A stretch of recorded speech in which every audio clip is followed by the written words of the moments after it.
Dans son appartement moderne surplombant les gratte-ciel de la ville, Euphorie commence sa journée par une prière silencieuse. Pour cet homme, la foi n'est pas seulement croire en Dieu. Pour Euphorie, la foi, c'est faire la volonté de Dieu, pas des actes. Il demande à Dieu la force d'être utile à sa communauté, car il sait que l'amour divin ne se manifeste pas dans les discours, mais dans le service concret, envers les plus vulnérables. Au pied des tours de verre du quartier des affaires, Atoublé se tient fièrement devant le centre communautaire. Vêtu d'un costume sur mesure et tenant un grand livre relié de cuir, il s'adresse à une petite foule. Il parle fort, citant les Écritures avec une autorité théâtrale pour montrer à tous sa piété. Pourtant, son regard est froid, il ne s'adresse qu'à ceux qu'il juge dignes de son rang. Non loin de là, Sita, une femme âgée aux mains marquées par le temps, tente de transporter de lourdes caisses de matériel médical pour la clinique du quartier. Elle s'arrête, essoufflée, près d'Atoublé. Celui-ci l'aperçoit, mais il fronce les sourcils, s'écartant pour ne pas froisser son costume, et continue son sermon sans lui accorder un regard ou un geste d'aide. Euphorie sort du bâtiment et aperçoit immédiatement Sita en difficulté.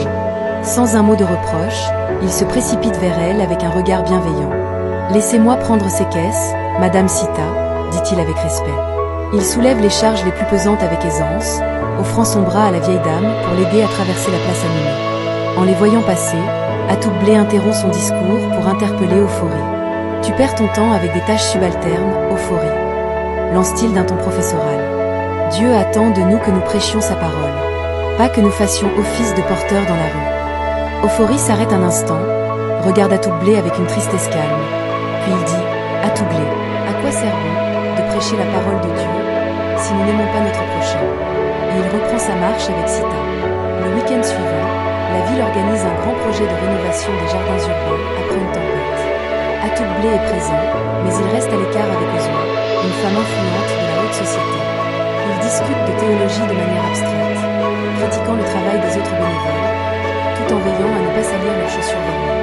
Plus loin, dans la boue et l'humidité, Euphorie travaille côte à côte avec son ami Moussani.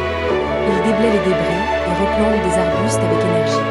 Euphorie a les manches retroussées et le visage en sueur, mais il partage un rire sincère avec Moussani. Pour eux, chaque geste de restauration est une prière silencieuse offerte à la création. Amenant, une figure respectée et sage de la communauté, observe la scène depuis une allée pavée. Elle voit Atoublé discourir sans agir, puis son regard se pose sur les travailleurs acharnés.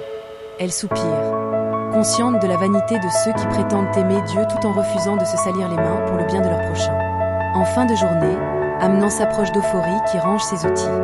Elle pose une main sur son épaule et lui parle d'une voix grave. « Euphorie, rappelle-toi, ceux qui usent du nom de Dieu pour se grandir sans jamais servir les autres n'auront aucune récompense au dernier jour. Le Créateur ne regarde pas la beauté des discours, mais la générosité des mains. » Alors que la nuit tombe sur la métropole étincelante, Euphorie rentre chez lui.